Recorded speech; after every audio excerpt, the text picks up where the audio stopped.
The mind of an opportunist does not falter in good times nor bad times.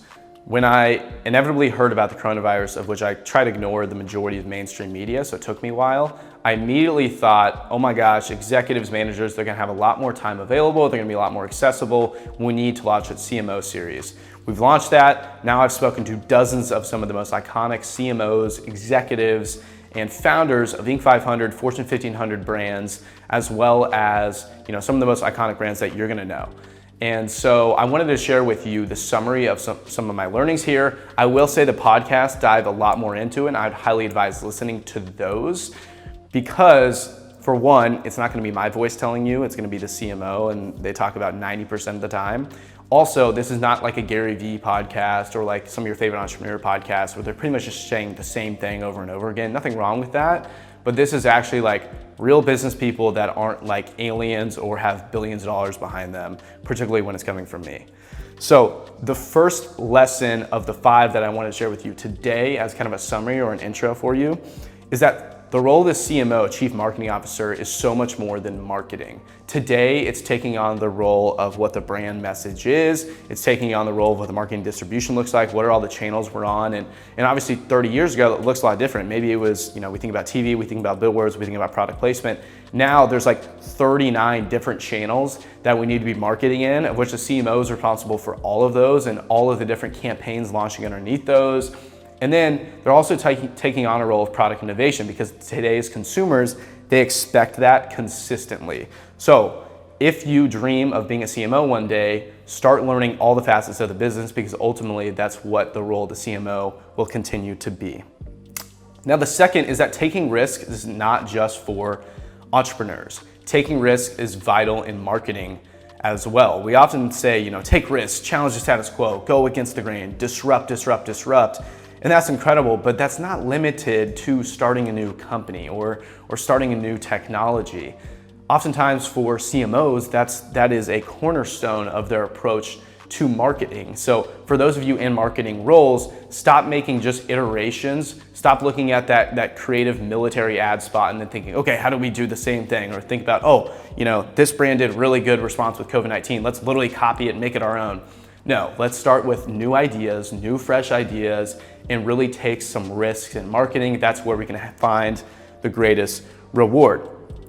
Now, the third is that brand building and storytelling can and should connect to the bottom line.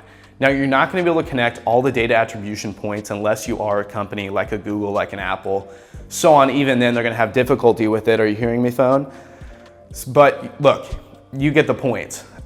You need to ensure that when you are launching a brand and a storytelling campaign, a feel-good, emotional campaign that is less about your CPC, your ROAS, your return on ad spend, what your actual direct ROI is over a 90-day term, you need to ensure that if you're playing the long game there, it's actually connecting to the bottom line, you're setting up the KPIs, and you understand that if we're audience building, if we're trying to build millions of followers across social media, well, what is that number to then see that conversion rate? And we need to determine that at a test scale. So don't think that just because it's a really cool idea, you can get away with not connecting it to the bottom line. Your CFO, your CEO, and your COO are gonna be on your ass, of which Evan with us is always on my ass with new ideas. You guys only see 1% of all the ones that get filtered through Evan. Now the fourth is that tech integration is taking on a much larger role and is almost on the CMO's plate as well, even if a CTO is there too.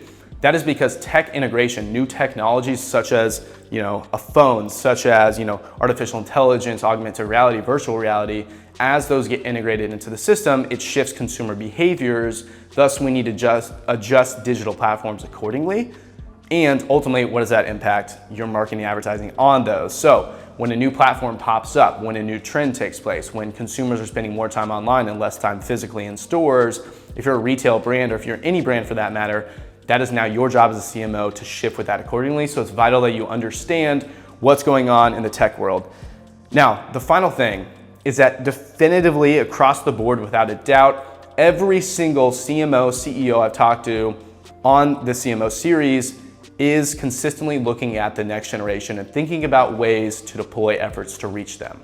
So what that means for you, if you're a young marketer, young advertiser, a young executive, if you're a young person in any business for that matter, you can be providing valuable insight around your friends, sharing that with your executive leaders and collaborating with them to push change. I think there's this notion that sometimes as an entry level, or if you're the 99th person down in the hierarchy just in the marketing department, that you just have to shut up and do your job. And certainly you got to do your job first. But next, instead of working on a fucking side hustle or spending 2 hours watching a Joe Rogan podcast, what if instead you use that time to support your internal infrastructure and to provide new incredible ideas that are gonna push the ball forward? Because I can tell you without a doubt, CMOs that are proactive and that are thinking positively and that say yes to our podcast, maybe it's just them, the ones that say yes are the good ones, but the majority of CMOs, they're gonna really appreciate that advice. And that collaboration is how we can continue to move the ball forward with today's brands. Now, I'm gonna leave you with this final piece of advice. When you're going into business, marketing, advertising, entrepreneurship, and I can speak to this myself on both fronts of marketing and entrepreneurship, you're gonna get a lot of advice from a lot of different people. And when I was starting out in business and entrepreneurship, I got tons of advice. Obviously I'm from like parents, friends. My parents were kind of less on my ass about the advice stuff. But then just the network around you, you start meeting people, you start meeting local small business owners, clientele even, and so on. And look, none of that advice was bad. None of that advice wasn't, sound and could be, connected.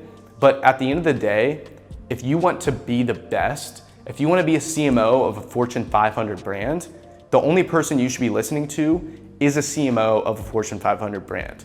And so for us at Trndsttrs Media, there's incredible small business owners here in Kansas City that work to either advise me or whether try to provide advice or insight and other things of that nature. And it's not to say that there was any problem with that, but that wasn't my goal. I didn't want to build a fucking small business and stay in Kansas City forever. And so I started saying no continually to that advice and instead taking advice from the higher levels, of which it's harder to find, but trust me on this, the process of going out and finding that information, building up that advice and insight you're getting from the best of the best is so worth it. And so this CMO series is that for you. Stop listening to your fucking marketing professor who's never actually led a brand launch in their life. Instead, listen to a CMO that does this every day.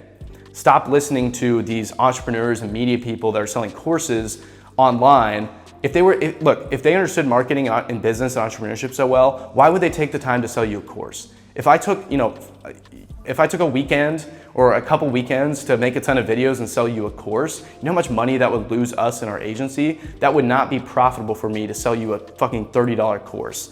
So look, I'm not trying to bash, professors or entrepreneurs selling courses or anything of that nature. I'm just saying, get your advice from the best, listen to this CMO podcast series, and most of all, continually learn and refine your skills.